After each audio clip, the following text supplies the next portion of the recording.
নমস্কার বন্ধুরা, welcome to my channel the creative Sumita. আজ আমি আপনাদের সঙ্গে শেয়ার করে নেব পশ্চিমবঙ্গের সর্বপ্রথম বৃন্দাবন। হ্যাঁ, ঠিকই শুনেছেন, কলকাতার গঙ্গার ধারে এই নতুন মন্দিরটি মনোমুগ্ধকর পরিবেশে অসম্ভব সুন্দর একটি রাধাকৃষ্ণ মন্দির।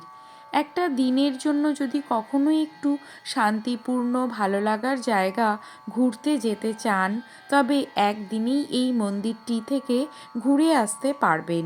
এই অপূর্ব সুন্দর মন্দিরটিতে আসলে দেখতে পাবেন শ্রীকৃষ্ণের শৈশব থেকে বাল্যকালের সব লীলা। তাছাড়া শ্রীকৃষ্ণের একের পর এক আধ্যাত্মিক ঘটনাসমূহকে এখানে তুলে ধরা হয়েছে। ভগবানের দশ অবতারের থেকে রামচন্দ্রর বনবাস আর সমুদ্র মন্থনের চিত্রও সুন্দর মূর্তি দিয়ে সাজিয়ে তোলা হয়েছে এই মিনি বৃন্দাবনে। প্রধান মন্দির ও ঠাকুর দর্শন করলে আশ্চর্য হয়ে যাবেন। অষ্টসখীসহ রাধা গোবিন্দের এখানে নিত্য পুজো হয়। তাহলে চলুন বন্ধুরা, মন্দিরটা আমরা ঘুরে দেখি। ভিডিওটি স্কিপ না করে সম্পূর্ণ দেখলেই জানতে পারবেন কিভাবে এখানে যেতে হয়, ভোগের সময়, মন্দির কখন খোলা থাকে, মন্দিরের ইতিহাস।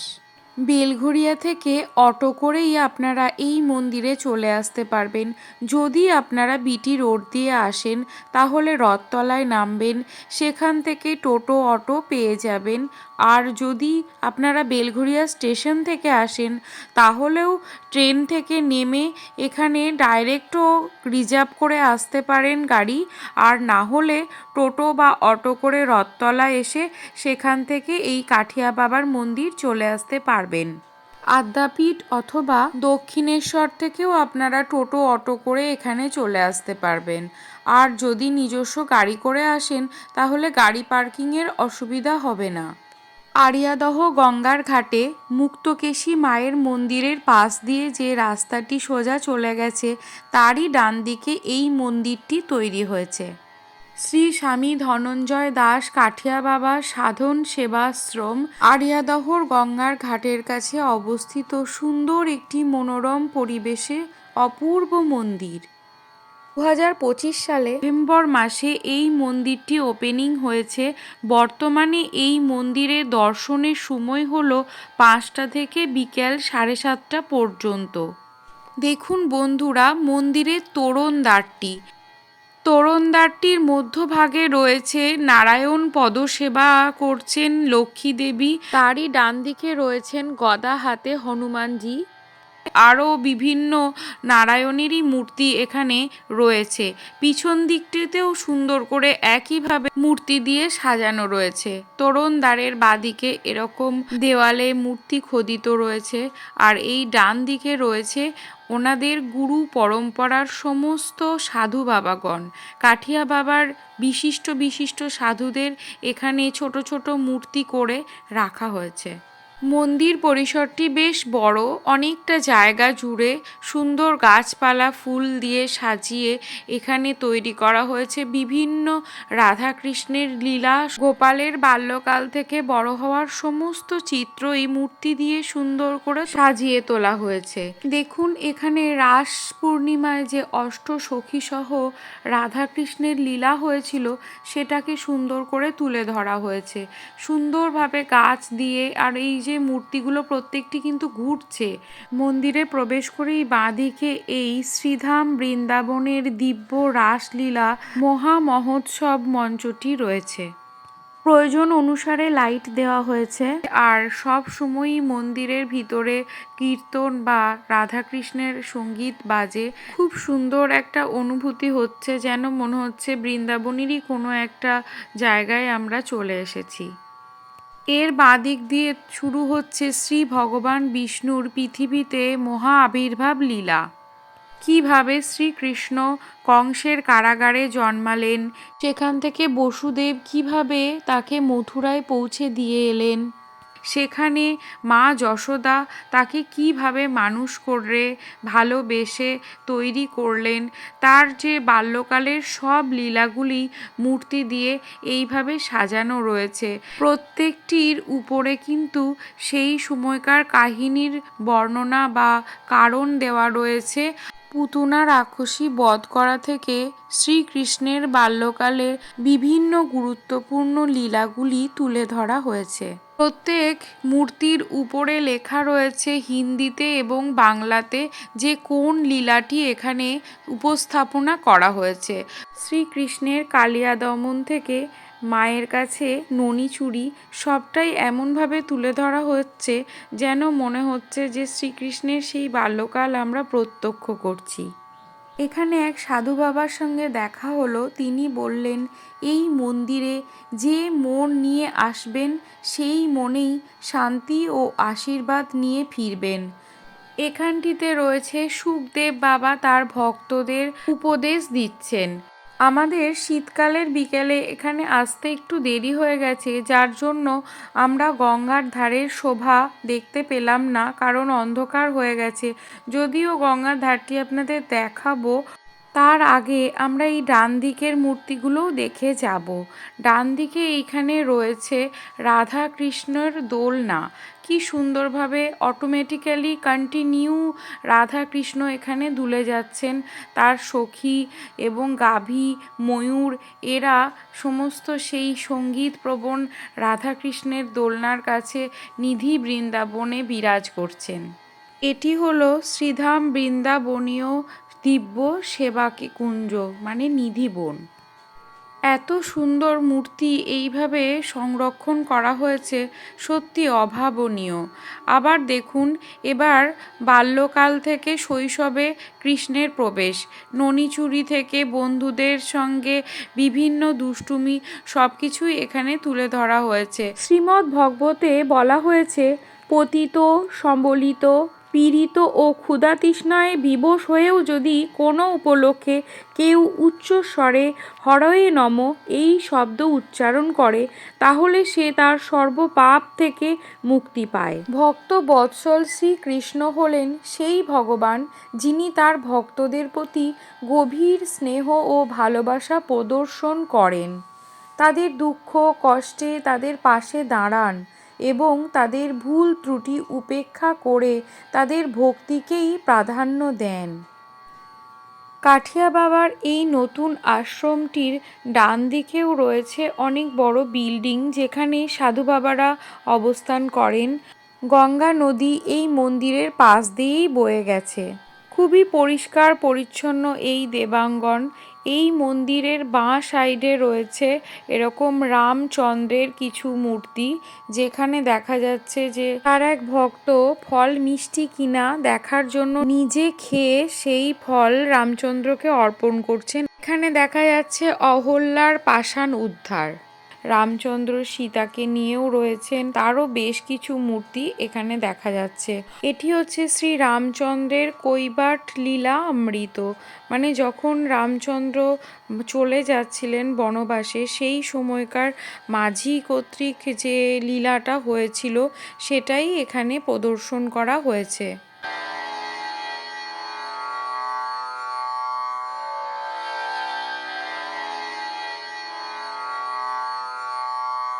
এরই পিছন দিকটায় আমরা চলে এসেছি, মানে মন্দিরের একদম গঙ্গার ধারের পিছন অংশে।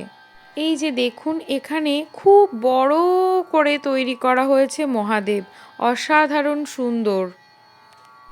এই যে এখন আমরা দেখতে পাচ্ছি গঙ্গা নদী, দূরে অনেক লাইট জ্বলছে, মানে ওই তীরের গঙ্গার ধারটাও আমরা দেখতে পাচ্ছি। বিকেল বা সন্ধ্যের দিকে হলে আরও ভালো লাগতো, এখন একটু অন্ধকার লাগছে। গঙ্গার ধারের পাশ দিয়ে রেলিং করা রয়েছে, অনেকটা অংশ এখান দিয়ে হাঁটাও যায়। ডান দিকে বসার জায়গা রয়েছে, এখানে এসে বসে গঙ্গা উপভোগ করতে সত্যি ভালো লাগবে। স্বামী ধনঞ্জয় দাস কাঠিয়া বাবার এই আশ্রমটি নতুন তৈরি হয়েছে, কিন্তু সকল দর্শনার্থীর কাছেই আকর্ষণীয় হয়ে উঠবেই, কারণ এই মন্দিরটি খুব পরিকল্পনা করে সুন্দরভাবে তৈরি করা হয়েছে। স্বামী ধনঞ্জয় দাস কাঠিয়া বাবা 1901 সালে জন্মগ্রহণ করেছিলেন। তিনি একজন বাঙালি যোগ সাধক, দার্শনিক ও ধর্মগুরু ছিলেন।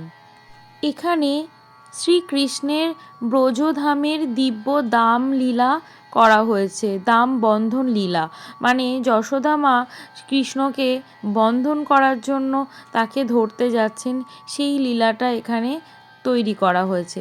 এবং দেখুন এই স্ট্যাচুগুলি কিন্তু ঘুরছে, যেন দেখে মনে হচ্ছে যে যশোদা মা শ্রীকৃষ্ণকে ধরতে এগিয়ে চলেছেন, সকলে তার পিছু পিছু ছুটছে। গঙ্গার ধারেই অবস্থিত, তাই এখানে শ্রী গঙ্গা মায়েরও একটি ছোট মন্দির রয়েছে। আর মন্দিরের মধ্যে শ্বেত পাথরের মা গঙ্গা বিরাজ করছেন। মা গঙ্গার বাহন মকরও রয়েছে, শ্বেত পাথরের তৈরি। এই মন্দিরের বাঁ দিকে রয়েছে গরুর বাহনে অবস্থিত শ্রী বিষ্ণু, আর তার পাশেই রয়েছে রাধারানী ও সখীগণ সহ শ্রীকৃষ্ণের নৌকা বিহার। প্রত্যেকটা মূর্তি খুব সুন্দর করে ফুটিয়ে তোলা দেওয়া হয়েছে। আর তারই পাশে রয়েছে কুরুক্ষেত্রে শ্রীকৃষ্ণের ভীষ্মের উপর রাগান্বিত হয়ে রথের চাকা তুলে ধরার দৃশ্য। পাণ্ডব পক্ষের প্রচুর সৈন্য প্রতিদিন ভীষ্ম ধ্বংস করছিলেন দেখে হঠাৎ করেই শ্রীকৃষ্ণ রাগান্বিত হয়ে এই রথের চাকা তুলে ধরেন। অর্জুনের বাধা দেওয়ায় তিনি নিরস্ত হন। এরকমই অনেক স্ট্যাচু ও মূর্তি দিয়ে সুন্দর করে সাজানো রয়েছে এই সমস্ত জায়গাগুলি। এখানে রয়েছে শ্রী বিষ্ণুর 10 অবতারের মাহাত্ম্য। প্রত্যেকটা মূর্তি নিখুঁতভাবে তৈরি করা। শ্রী বিষ্ণুর 10 অবতার হলেন মৎস্য অবতার, কূর্ম অবতার, বরাহ অবতার, নৃসিংহ অবতার, বামন অবতার, পরশুরাম, আর রাম, কৃষ্ণ এবং বুদ্ধ। শেষে রয়েছে কল্কি অবতার। এই অবতারগুলি যুগে যুগে পৃথিবীকে ধার্মিকতা রক্ষা করতে এবং মহাজাগতিক ভারসাম্য ফিরিয়ে আনতে আবির্ভূত হয়েছেন। সত্যি যেন এটা ছোট্ট একটা বৃন্দাবন, এত সুন্দর করে পরপর সমস্ত সাজানো। এখানে রয়েছে সাক্ষী গোপাল, আর তারই সঙ্গে সঙ্গে প্রত্যেকটার উপরে লীলা মাহাত্ম্যগুলিও লেখা রয়েছে। নিম্বার্ক সম্প্রদায়ের 3 জন প্রধান সাধুকে কাঠিয়া বাবা বলা হয়। তার মধ্যে রামদাস কাঠিয়া বাবা, সন্তদাস কাঠিয়া বাবা এবং ধনঞ্জয় দাস কাঠিয়া বাবা রয়েছেন। এনারা প্রত্যেকেই হিন্দু দ্বৈতবাদী বৈষ্ণব দর্শনের প্রচারক, যারা কাঠ বা কাঠের আসবাবপত্র ব্যবহার করতেন বলে তাদের এই নাম দেওয়া হয়। ধনঞ্জয় দাস কাঠিয়া বাবার উপদেশগুলি মূলত সদাচার, চরিত্র গঠন, ঈশ্বর ভক্তি এবং জীবনের কঠিন পরিস্থিতিতে শান্ত থাকার উপর কেন্দ্র করে, যেখানে তিনি সকল জীবকে একই ঈশ্বরের অংশ মনে করে অহিংসা ও ভালোবাসার বার্তা দিয়েছেন। কর্মের ফল মেনে নিয়েও ভগবানের নাম জপ করার ওপর জোর দিয়েছেন। তার মূল শিক্ষা হলো চরিত্রই জীবনের ভিত্তি, যা না থাকলে অন্য সব প্রচেষ্টা ব্যর্থ, এবং দুঃখ আর সুখকে গাড়ির চাকার মতো আসা যাওয়া করার বিষয় জেনে শান্ত থাকা উচিত। এখানে দেখুন শেরাওয়ালি মাতা, গণেশজি এবং হনুমানজির বড় বড় মূর্তি তৈরি করে রাখা হয়েছে, যেগুলো বিরাট সাইজের। আর তারই পাশে রামদাস কাঠিয়া বাবা, ধনঞ্জয় কাঠিয়া বাবা আর সন্তদাস কাঠিয়া বাবার মূর্তিও রয়েছে। মন্দিরের একটা সাইড আমরা পুরো ঘুরে দেখলাম। এবার আমরা মূল মন্দিরের ডান দিকের অংশগুলোও দেখে নেব। মূল মন্দিরের সামনে দেখুন শ্রীকৃষ্ণ এবং রাধারানীর সুন্দর ছবি দিয়ে গোটাটা সাজানো রয়েছে। শ্রী নিম্বাক মহামনীন্দ্রায় নমঃ। মন্দিরের প্রধান দরজার উপরে এটি লেখা রয়েছে। মন্দির গাত্রের কালার কম্বিনেশনটা দেখুন, কি সুন্দর লাল সবুজ, একটা দারুণ ভ্যারিয়েশন রয়েছে রঙের। আর এই যে দেখুন মূল মন্দিরের ডান দিকে এরকম হাতির পিঠে অবস্থিত রয়েছেন কাঠিয়া বাবা। আর এখানে রয়েছে বিরাট একটা সুন্দর পার্কের মতো, প্রচুর গাছপালা দিয়ে নানা রকম পশু পাখির মূর্তি দিয়ে সাজানো এই পার্কের মতো অংশটি, যেখানে গোমাতাও রয়েছেন আর ছোট ছোট অনেক গাছ লাগানো হয়েছে, যেগুলো সত্যি খুব সুন্দর, সবুজে সবুজ। তার পিছনে মন্দির কর্তৃপক্ষের অফিস রয়েছে, যেখানে নানা রকম কার্যালয় রয়েছে সমস্ত দেখাশোনা করার। এটি তুলসী মঞ্চ, খুব সুন্দর করে সাজিয়ে রাখা হয়েছে। আর এই মন্দিরের প্রবেশদ্বারের সামনাসামনি এই স্ট্যাচুটি রয়েছে। 4টে সাদা রঙের ঘোড়াকে রথের মধ্যে চালিত করছেন কাঠিয়া বাবা। উপরে আছে কড়ি আঙুলে শ্রীকৃষ্ণ গোবর্ধন পর্বতকে তুলে ধরেছেন সেই অংশটি।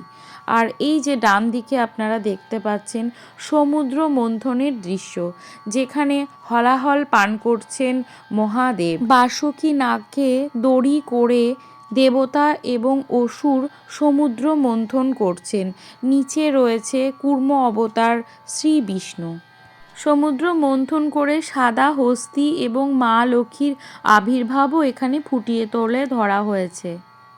এটি হচ্ছে মুখ্য তোরণদ্বারের সামনের অংশর পিছন দিকটি, মানে মন্দির থেকে বেরোনোর সময় এরকম বিশ্বরূপ দেখা যাচ্ছে শ্রীকৃষ্ণের। আর বাঁ দিকে রয়েছে নারায়ণ আর ডান দিকে রয়েছে জগন্নাথ দেব, সেইটাও এখানে প্রতিফলন করা হয়েছে। খুব সুন্দর করে তোরণদ্বারটি করা হয়েছে, যেটা মন্দিরের দিকে। আর এটি হচ্ছে মেন মন্দির, যেখানে আমরা প্রবেশ করব। সেখানে রয়েছে অষ্টসখী সহ শ্রীকৃষ্ণ। মন্দিরটি 3 তলা। প্রথমে আমরা সিঁড়ি দিয়ে উঠলাম একতলায়। এইটা হচ্ছে ভিতরের অংশ। এখানে অনেকজন একসাথে বসে প্রার্থনা করতে পারবেন। আর তার উপরে সিঁড়ি দিয়ে উঠলে মেন